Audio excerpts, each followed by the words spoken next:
The JLR interview series. Hi, my name is Lea DeLaria. You're listening to Jazz London Radio. Hi, my name is Sophia Alexandra Hall and you're listening to Jazz London Radio. I am currently backstage at the South Bank Centre on the first night of the EFG Jazz Festival with Lea DeLaria. How are you doing? I'm good, Sophia. How you doing? I'm good, thank you. Excellent. So this isn't your first London Jazz Festival? Far from my first London Jazz Festival. How many times have you sung? I actually have no clue. No way. Yeah, that's how many I've done. I don't really know. Wow, do you remember your first one? Yeah, my first one would have been right when I released Play It Cool, so that would have been in 2001. Okay, cool. And was that your second album? No, that was my first Warner Jazz album. Amazing. Yeah. Oh, that's really exciting. Yep, so tonight you're singing at the main opening gala festival. Is it your first time singing at the opening? No, I did that. I've done that I think 2 times before. I remember the tribute to Ella that we did, and I remember doing something, a really fun duet with Ian Shaw at a different one, where we did You Say Tomato, I Say Tomato. Amazing. Which was, it was very English and American oriented. Like, we went into scat, and Ian started to scat, and I stopped him, and I was like, what the heck was that? What was that? What kind of scat is that? Is that how the British scat? And then we took the tomato into different, how you would scat. Okay. And the words you would use when you scat. So it was very funny. People really enjoyed it because Ian and I are both very funny and we both love each other and get along really well on stage together. That's really cool. So yeah, I think so. This will be my 3rd time. 3rd time, incredible. Yeah. I've actually, the videos I've watched most on YouTube have been you teaching various celebrities how to scat. That's sort of your introduction into jazz? Well, I'm a scat singer, most definitely. I mean, that's why I scat with Ian and, Norma Winstone and, Claire Teal, Claire Martin. I'm missing someone very important that I work with all the time over here. Oh, well, that's sad. At any rate, so yeah, I'm a scat singer. My father taught me how to read music when I was very young and, taught me how to scat, and I've just carried that with me. Yep, so you come from a family of musicians, yeah. Is that correct? Yeah. And your father was a pianist? He was a pianist, that's right. Amazing. So, yeah. As was his mother. Oh, crumbs. So yeah. A whole yeah, line. Generations. We have it in generations of our blood, yeah. Crumbs. So was this something, do you feel, was forced upon you, or were you very much like, I was totally in it. Yeah. No. None of my other siblings were interested. But I was completely interested, and Pop noticed that immediately. Do you play as well, or is singing like your main thing? Singing is how I play, yeah. Oh, yeah. Yeah, my voice is my instrument. Yeah, I mean, again, with the scat singing, it's very sort of horn-like. Well, when I do it, it is. When I sing, it's very horn-like. I've grown... And that's a very good thing. No, I agree. I've grown to be very fond of the horn players, and one thing that I notice is that horn players, it's very important to them that they have their own unique sound and style. Yes. So that's been very important to me, So when people go, you sound like, it's like, I don't sound like anybody, which is indicative because according to my audience, I sound like everything from Ethel Merman to Betty Carter. So it's like, I don't, you know what I mean? Yeah, I have my own sound, and that's just kind of the way it is. So you can't pinpoint it.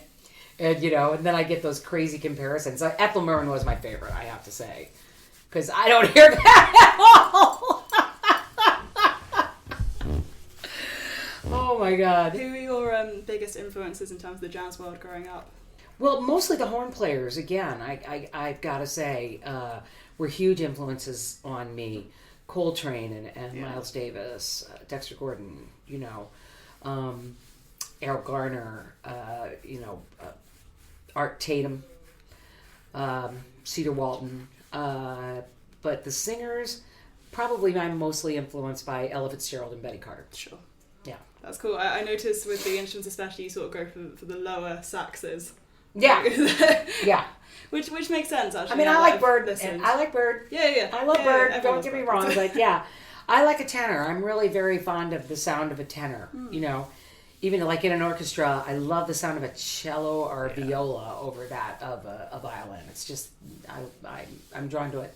Yeah, that makes sense. So you've got 2 shows this time at the London Jazz Festival. Is that Right. right? Yep. So you've got one tonight and then one on Sunday. Yeah, that's my show on Sunday. Amazing. So that's the Lea Who are DeLaria you show. playing with? I brought my girls over from America. So You've got an all-girl band. yes, I've got Oh, I've got really hardcore chick players. Except I'm often use Jeanette Mason when I'm over here. And Jeanette also did half the arrangements on the record with me. So I left Helen Sung at home. And actually not at home. Helen was, I think Helen's touring with the Mingus Big Band right now. So she couldn't actually make this gig. So, but that's okay because Jeanette Mason is amazing. And I think, like all women in jazz, completely unsung and overlooked in her own country when she's a fucking musical genius. And then, so I've got Ndia Owens on the bass, I've got Sylvia Cuenca on the drums, and Cheryl Bailey on guitar, and me singing. Yeah, I figured out about a year ago that I suddenly have a newfound huge amount of fame. Like I've always been moderately famous, but now I have a huge amount of fame. And I thought, why am I not hiring women? Why am I not giving my money to women? I'm supposed to be this big fat feminist, so, And we often lose jobs just because we're women, so you know what I mean? We have to be twice as competent in order to be not thought of as incompetent. So I went out of my way to find the best, and there's a lot of them. There's a lot of women in jazz that are incredible. There's an exhibition on at the minute. I don't know how long you're in the UK at the Barbican. It's Women in Jazz. Yeah. And they've got all of the. I put together a playlist for them. It's a spot. I have a Spotify playlist for them, and it's also in conjunction with the Jazz Festival, and it's about 20 tracks of women. Helen's on it. Jeanette Mason's on it. Carla Bley's on it. It's so. I get those guys out, and then I bring in some of the old school folks. Abby Lincoln, of course I have Diane Reeves. Another great singer, musician is Dina DeRose. So I have, a couple of her tracks. Been unbelievable. Plays piano and sings like a monster. She's so great. That's something I wanted to touch on. I usually sort of mention if I'm interviewing Leanne Carroll. That's the name I couldn't remember. I literally just sat up and went, Leanne Carroll. Leanne, I'm so sorry. Leanne, I'm so sorry. That is just indicative of menopause, girl. Nothing else. Sorry about that. That's great. No, I'm sure she'll appreciate that. Of course she will. She's unbelievable, too. She's again, unsung, unbelievable singer, pianist. Great, unbelievable. Love her. That's what I wanted to touch on as well. Whenever I am interviewing a woman in jazz, I usually touch on the whole, oh, you're a girl. Yeah. Just because of our business. But something that I've researched about the beginning of your comedy career, you refer to yourself as the dyke. That effing dyke. I don't know if we can. That effing dyke was what the word was said. Yeah, that's how I started out as a stand-up comic. But did you ever feel you had to use that in the music business? Because honestly, when I see you perform, you just remind me of a jazz female singer. Yeah, no, I've never had the interesting thing. I never find myself under any kind of queer discrimination in the jazz world. The discrimination I feel in the jazz world comes from being a woman, if I feel it at all. Most of the guys, they don't care about what I look like. Can I blow over changes, which I can. I only have to sing one song if there's any of the cats are skeptical. I only have to do one tune, and then nobody's skeptical anymore. That's how it should be. Well, no, it's not how it should be, but it's a way of convincing. Yeah. Something I've noticed from listening to you sing, I've had your albums in my ear for the last sort of week, especially because I've been listening to Christmas music. So your Christmas. Oh, you were listening to my Christmas album. I'm so into it. I've noticed you have this amazingly controlled belt, and I wasn't surprised to find out that you've been on Broadway. Yeah. So what have you done on Broadway? I played Hildy in On the Town, on the Broadway revival of On the Town. And I won a whole lot of awards for that one. And then I played Eddie and Dr. Scott in the Broadway revival of the Tony-nominated Broadway revival of the Rocky Horror Show, and Mama Morton in Chicago. Amazing. Do you find... And countless off-Broadway musicals. Sure, So many off-Broadway musicals, I can't even begin to name them. And some of them were just a pile of old poo, and some of them were quite amazing, like Little Fish, Michael John LaCusa musical. And on my live Smoke Standards, I do the opening track from that. It's a song about quitting smoking, and I do a duet with Ian Shaw on that. The hard thing with musical theatre and jazz is the vocal style, I think, is quite different. How do you Absolutely manage to different. balance? Well, I do a lot of things. So, it's really that simple. I do a lot of things. And when it's time to sing rock and roll, I know how to sing rock and roll. When it's time to sing jazz, I know what I sound like as a jazz singer, and this is what I try to sound like. So it's a switch. And when it's time to be, it's a complete mind switch. Yeah, you have to be true to what it is you're singing. And that's the way I do it. And if I know exactly how I present an old school show busy belt, but I also use that quite a bit in the jazz world when it's time to belt, because there aren't a lot of us out there, but old school jazz used to do that all the time. I can name, like Tony Bennett and those guys, the sort of pop jazz singers. But I find that it's a great tool to have in my arsenal, that belt, in the same way a man will have a fabulous falsetto. Sure. I stand out amongst jazz singers because I can belt a D sharp. Oh, totally. Do you know what I mean? But I mean, I'll be listening to you, and then on the Christmas album, I'll suddenly hear "Have Yourself a Merry Little Christmas," and it's the most delicate, sweet song. Yeah. And it's not I like to keep them guessing. Yeah, really. Yeah. I mean, they hear the belt and they hear the really aggressive way that I sing and I blow and I scat, but I do know, again, it's a mindset. I know how to present a ballad. I know what I want to say in a ballad, and I'm grateful that people want to hear it. I'm not a dog. I just had my knee replaced. So this is me in Radio Land. I'm scratching my knee because I just had it replaced and it's itching. Some sort of OSR sort of. Well, it's just stupid too, really, because it's a nerve thing. So it's actually just feels like it itches. I'm getting no relief from this, but it's like a dog. It's automatic. I just have to scratch my knee right now. Cool. Let's play a track of... actually, let's play the Ian Shaw track that you were referring to Okay, earlier. great. Which one was that? That's on the Live Smoke Sessions, and it's called Puff. I remember. Who? I remember. I remember the last puff I took. I remember the way my fingers shook.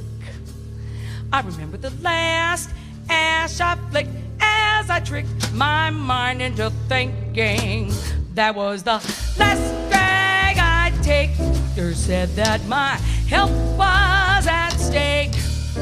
Look at me now, sick and insane, dragging my friends in my circle of pain. What can I do when my brain cells scream? Enough!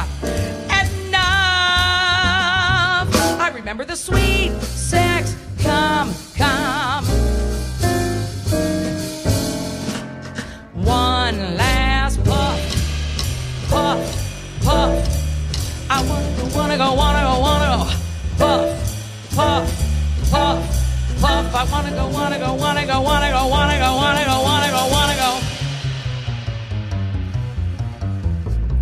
During the first week, you start thinking you're crazy. You say, well, now I'm crazy. What difference does it make whether I smoke or not? There's no trick to get you to stop. Then, on the next week, I lie on the floor, sobbing. My friend Ian calls and Ian says, don't eat too much if you can definitely avoid it. And when everything starts tasting like half the two of your food, that means you're doing really great.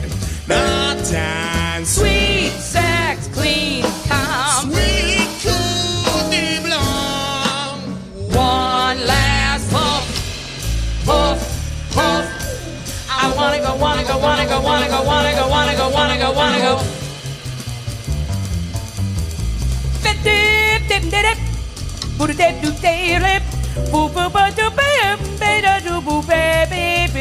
Boy,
I'm out of breath. I gotta quit smoking.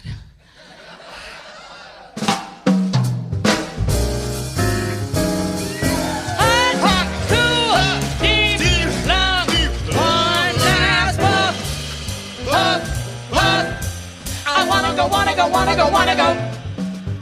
I wanna go. Here's a message for the children of America. Kids, don't smoke. Unless, of course, you want to look cool.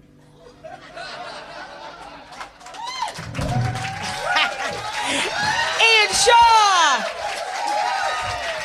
Shaw! The extraordinary Lea DeLaria.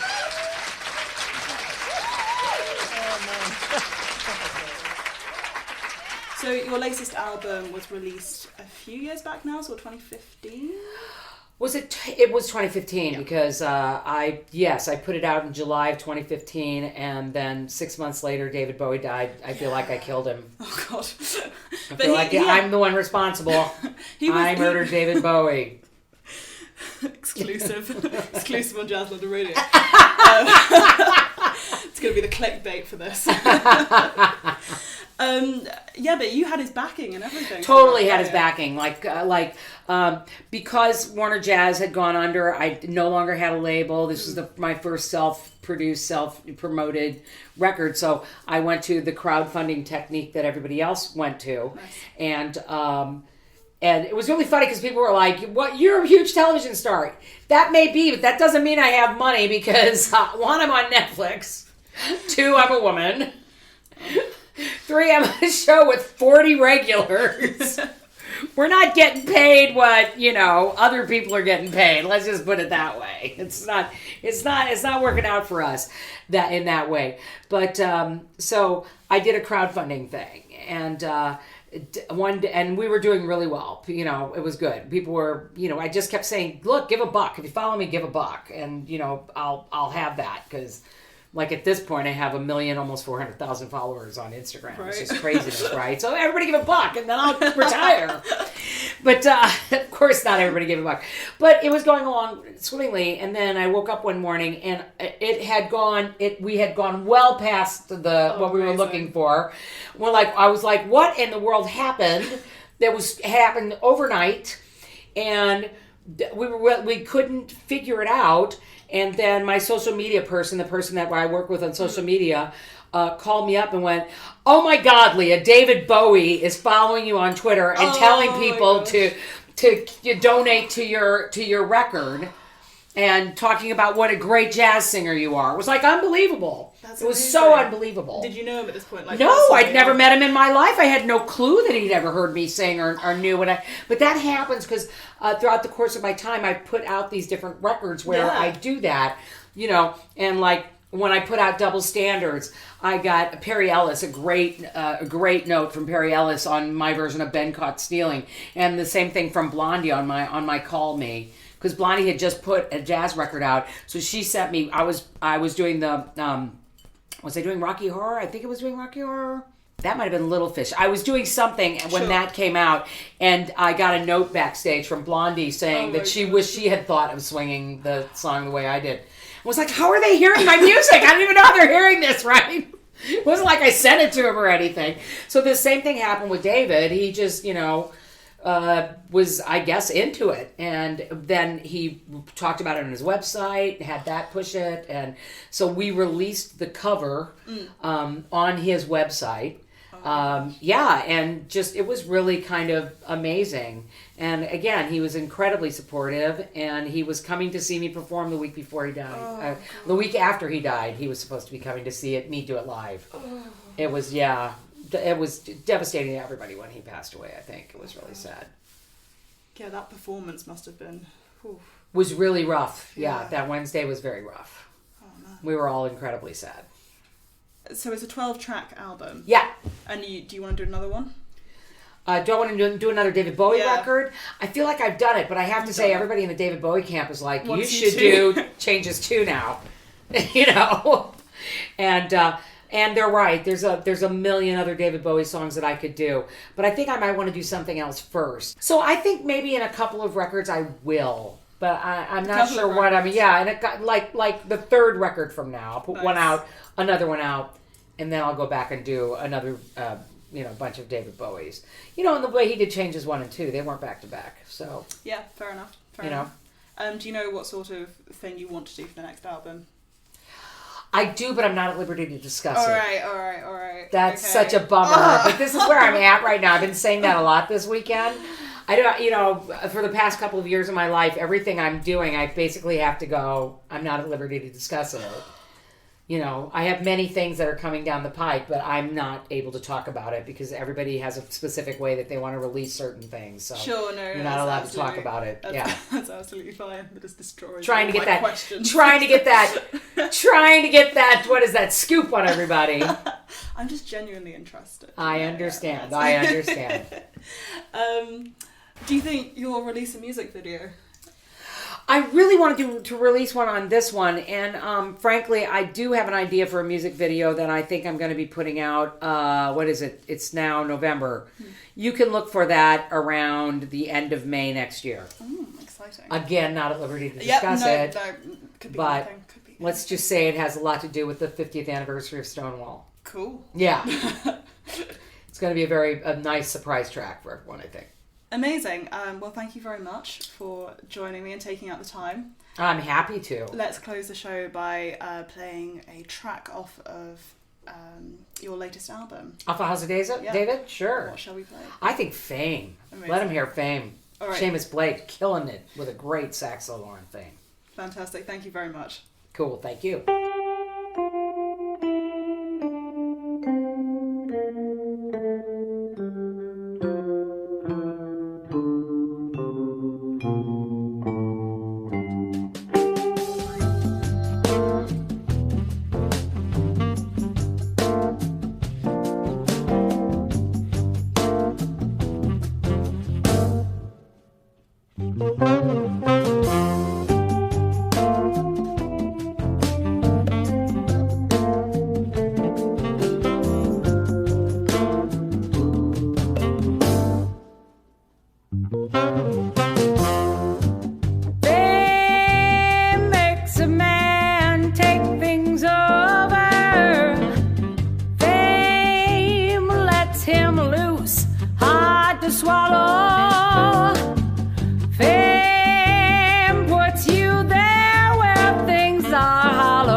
Tomorrow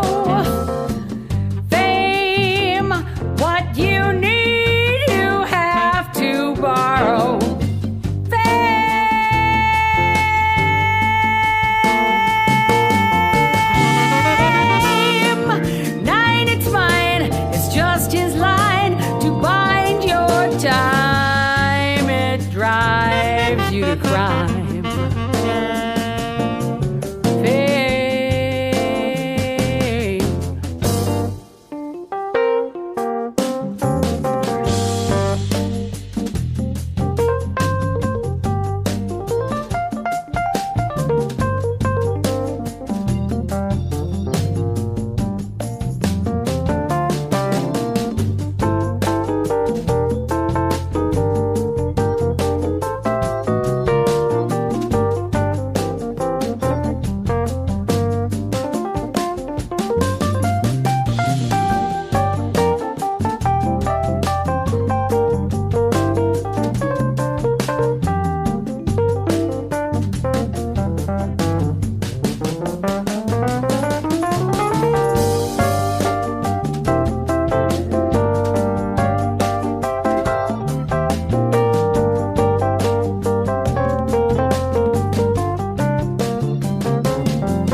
Rejected you first,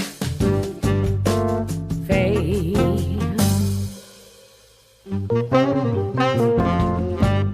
Is it any wonder you're too cool to fool, fame?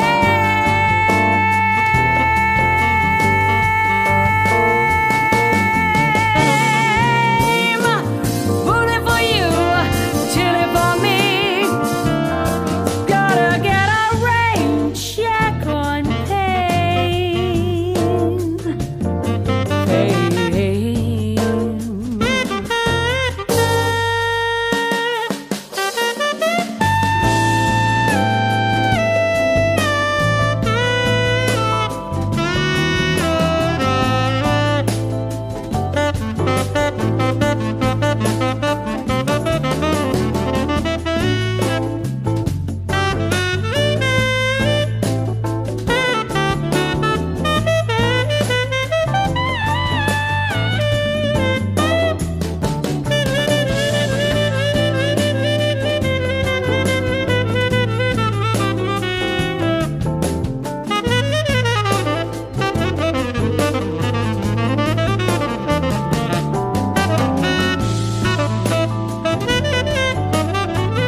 Too cool to fool.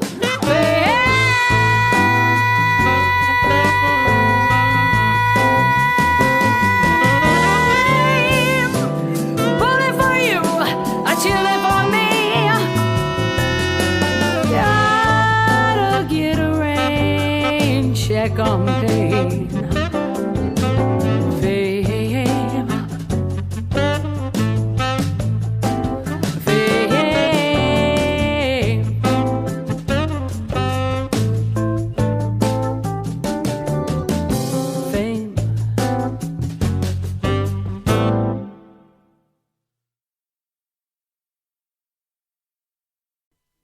The JLR Interview Series.